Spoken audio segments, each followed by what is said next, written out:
Hello. Lots of lives happening today. So much movement, so much happiness. I just got off the phone with one of my amazing clients. I just want to first say I fucking love my clients. I love how empowered and excited they are to shift into their newer version of themselves. They are like ready to make the change, to do the work. Oh my God, hi Brittany, thanks for showing up. I just wanted to honor how amazing like my clients are, and the people that I'm attracting out into my practice that I'm working with, and how I was just talking about in this last live, but how empowered they are. They are ready to do the work. They're showing up every day, and those are the people that I get to work with now. So yay for shifting into that frequency to attract that kind of clients into my life. But I wanted the reason why I wanted to pop on was because I was working with her, and I thought, oh my God, this is so fucking relevant, not only to her but to so many people. I went through this, so many people went through this, and it's such like a misconceived topic. So we were talking about, not to like go to details of her stuff, we were talking about how people have a hard time choosing their well-being and their highest good over other things. So this is all about choosing what's actually fully and truly aligned to your soul, right? And somehow that feels selfish. Somehow that feels wrong. Somehow that feels like I kind of believe it, but I'm not fully buying into it, because there's times and situations where that doesn't apply, right?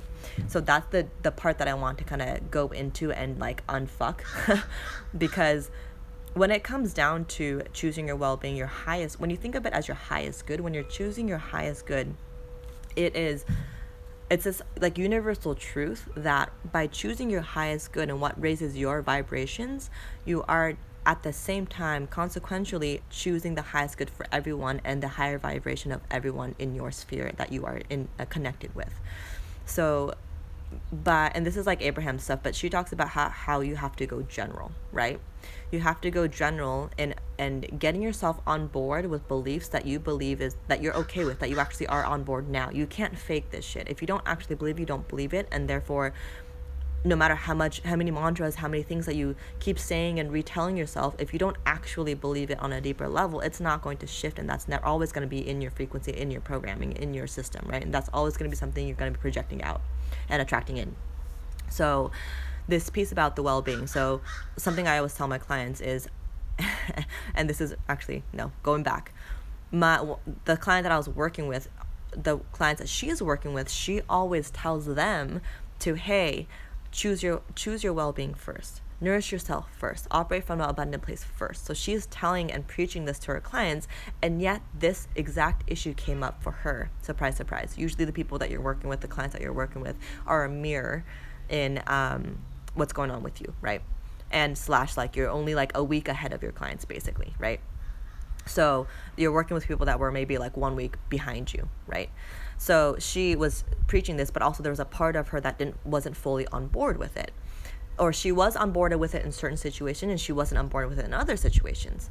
So to debunk that and make it universal, I was talking to her about what situations feels okay and what situations doesn't feel okay, right? So she was talking about it feels okay when there's no consequences, or the consequences aren't as bad. So one of the examples we were talking about is when someone has a reaction where they're angry or they're upset because you chose one thing that was better for your well-being and your highest good versus the other. They felt bad, right?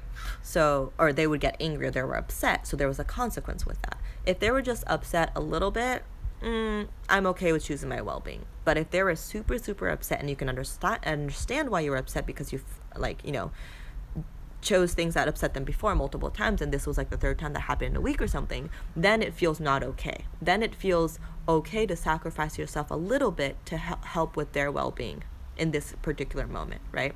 So there was this gray area where it's okay to sacrifice yourself a little bit when the situation is dire, when the consequence is dire, or dire from your perspective. So the thing with this is, actually, the way I think about it, when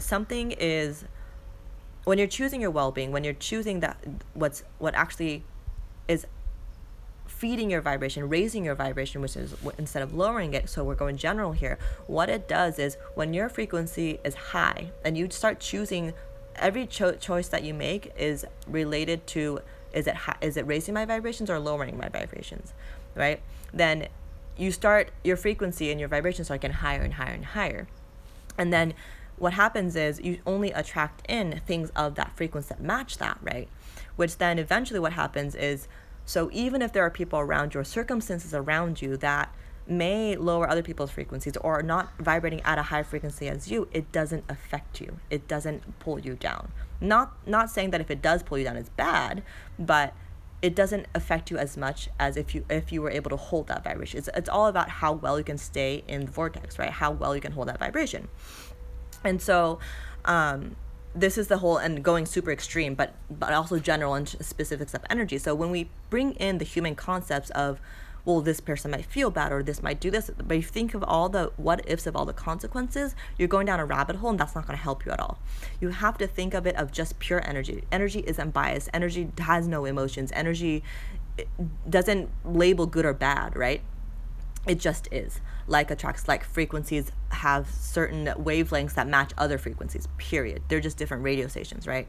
So if you're at a high, what happens if you're at a higher vibration, at a higher frequency, what happens is when there's other people who come in that, well, let's start with this like actual scenario. If you were to walk into a room at a really, really high frequency and you were able to hold that frequency well, right? And hold it no matter what the outside surrounding circumstances.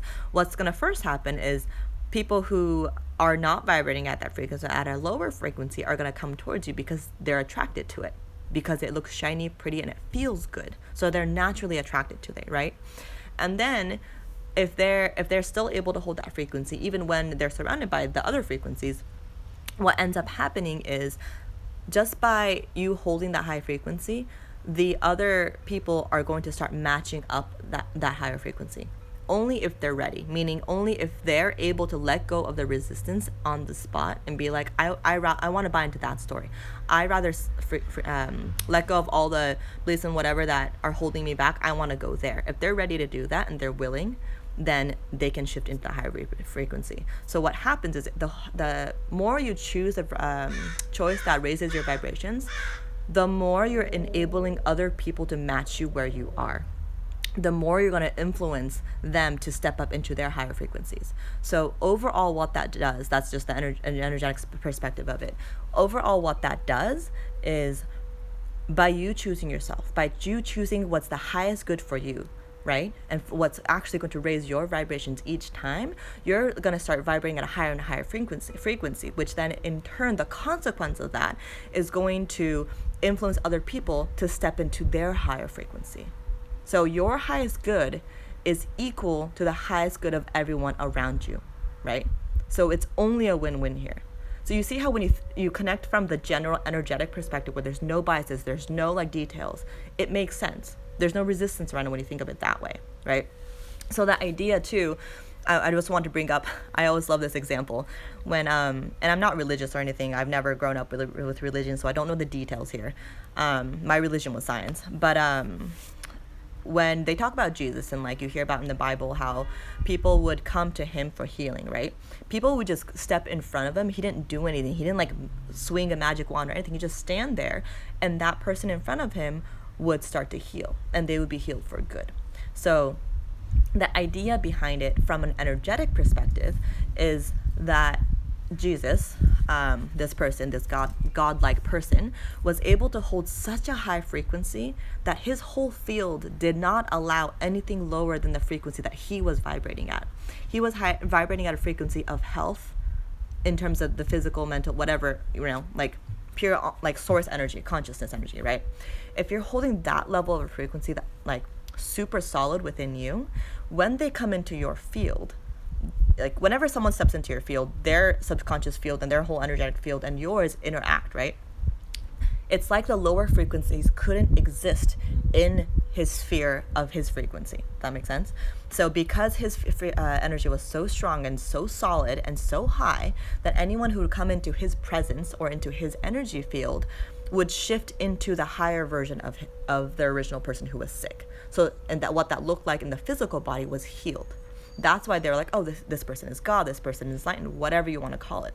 But what was happening on an energetic level was exactly what we talked about beforehand, is you holding your high frequency, you're holding a higher vibration. And if you can hold that so freaking strong, the lower frequencies can't exist. This is a law. This is nothing but science about energy and physics. Like, that's all this is. So if you know that, and every choice that you make, when you to make a choice dependent on if your frequency or vibration goes up or goes down, and every time you choose the one that brings you up, that overall brings up your frequency, right? Your vibration, right? And every time you up level and increase your level of frequency, what happens is you're going to become more and more equipped in holding that frequency for yourself. The more and more you can do that, the more and more other people's energies, other circumstances that may normally lower someone's frequency doesn't affect you, right? And by doing that, you can raise the vibration of more people around you. So the only consequence of you choosing your higher vibration, the choice that raises your vibration, is higher vibrating beings and situations around you. That is literally the only consequence. This is just energy, right? It's not an opinion. It's just truth. This is the ultimate truth. So that's what you can tap into, that idea, bringing yourself back into that reality, into that idea, that story of, wait, hold on, my highest good is for the highest good of everyone else. Because why? Because my higher frequencies will then cause other people's frequencies to rise, right? This is just fact. Reminding yourself of that over and over is going to help you shift your resistance around not choosing your highest good every single time. Even in the illusions and the human construct, it might not seem that way. It might not feel that way. It's always going to be the ultimate truth no matter what, right? So an example of this, of how it can feel wrong, might seem wrong, but feels energetically higher, is the way I like to describe it, is like, let's say you had this, this not appointment, but like you promised your mother that you're going to help her, and you love your mom dearly, and you were going to help her move and do this and do that for her because she's been asking you for a long time, blah, blah, blah, blah. You promised it, you made this time and you were going to do this for her on Sunday. And then something comes up where, something that you've been calling in for a long time, a call with one of your coaches, workshop that you didn't know how you're going to get to, but manifested into your reality, right? Whatever it is, like let's say it's related to your career or whatever, and it's on the same day, and so you can't go help your mom for the time that she needs it, right? It's no longer aligned.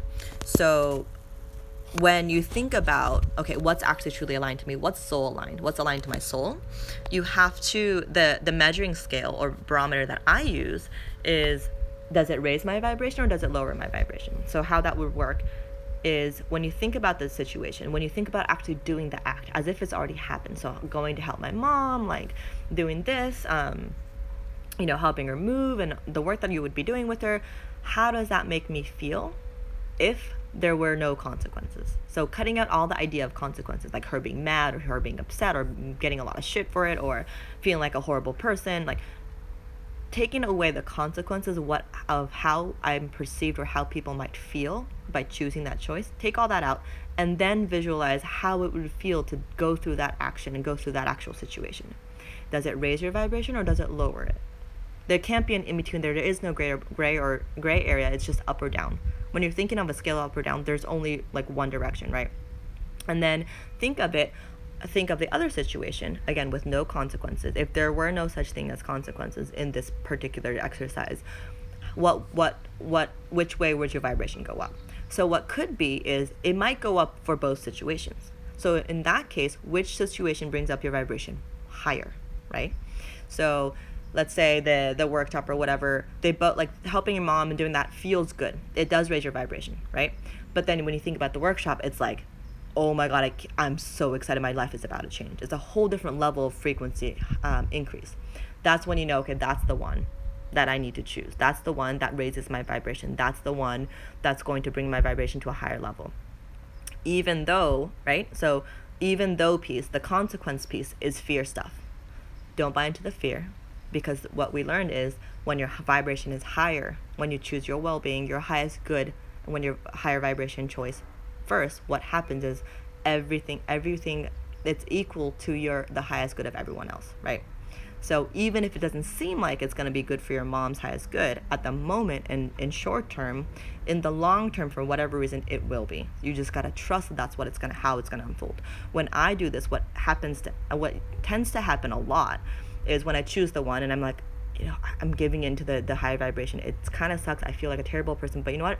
I'm going to not ignore, but I'm going to disengage from that feeling because I know that's not truth. I'm going to choose this anyway. I'm going to tell my mom honestly. Usually what happens in situations like that is it wasn't a convenient time for them anyway. They just didn't voice it, and they'll go, that this has happened to me a lot. We're like, oh, actually, it wasn't I was about to call you and say, can we do next week instead? And I'm like, oh, it was shifting out anyway. Again, it was shifting into their higher good to begin with. Anyway, I just didn't know, right? So, and this happens a lot with like friend obligation, things like that too, where if it's when you choose, I start noticing more and more when I start doing it more. When I start doing it more, I notice it more. And even if their initial reaction isn't like fun, like, and this has happened before too, where I did choose my highest good and I get shit for it, right? I get called out on it. I get angered, thrown at me, whatever. I get a reaction that doesn't feel good towards my way. But after doing it, I've had this happen before too, where my friend had a reaction, was pissed about it, and texts me and says, hey, sorry for having that reaction. I get it. You're doing what you need to do. Have fun. Or like, it probably wasn't meant to be. Or, she'll come, like they come back to me with apologizing for the reaction, or, just acknowledging that they had that reaction, that it came out of whatever, and saying that it's okay. Right? So it comes up in different ways. People react in different ways, and the more you're okay with choosing your higher vibration because that's the ultimate truth, the more there's less resistance around you, around feeling guilt and all that stuff, the less of that reaction comes back at you when you choose that, right? Because you're not vibrating at that frequency. You're not holding that frequency. And so what happens is, even if it does happen, even if it does come in, if you're not holding that frequency, it doesn't touch you. It doesn't phase you. It like rolls right off you because it doesn't resonate with you. You're not vibrating. They're speaking a different language. It just doesn't hit, right? And if they're ready and willing to shift into a higher frequency, they will come back with a response, or they will shift and whatever. If they don't, they're not ready to shift out of that frequency. They're not ready to live and operate in a way where they choose their vibration first. They're just not there, and that's okay. And that's, there's nothing wrong with that. So that's just my bit about choosing your the highest good for yourself being equal to the highest good of others and all beings, and the whole piece of what soul alignment means, what it means to actually live aligned to your soul. It actually means choosing your higher vibrating choice at any moment, right? And you don't have to be perfect. We're not saying, wow, at every moment I have a choice and I can't fuck it up, I can't screw up. That's not what we're talking about. We're not being the energy police here. That's actually going to slow down your manifestation. That's going to slow down the reality that you actually want to create, because you're poo-pooing yourself, right? Poo-pooing yourself is a specific energy of lower frequency, and that's going to drag you down when you're trying to go up, right? So that's not the point here. But the point is to playfully, curiously, like you were a child playing a game, to see what it would be like to start living that way, to start making those choices and see how things start shifting in your life. So that was what I was playing with. The issue was a bigger issue with my client, but that was the general piece. That was a tool that was going to help her, and I saw her shifts and resistance come up, and we worked through some of the resistance specifically for her situation. But just having that tool of up or down vibration, feeling that and where, which choice is the one that brings it up, is like the key to all of this. So just sharing that. Also, I'm launching a 101 program related to this, or not related to it. It's the work that I do, but it's about connecting into your true essence. By that I mean like what is actually truly aligned to your soul, and what actually speaks to you, and how to live that way so that you can create a reality, a different reality, or a reality that's actually aligned to your soul. right?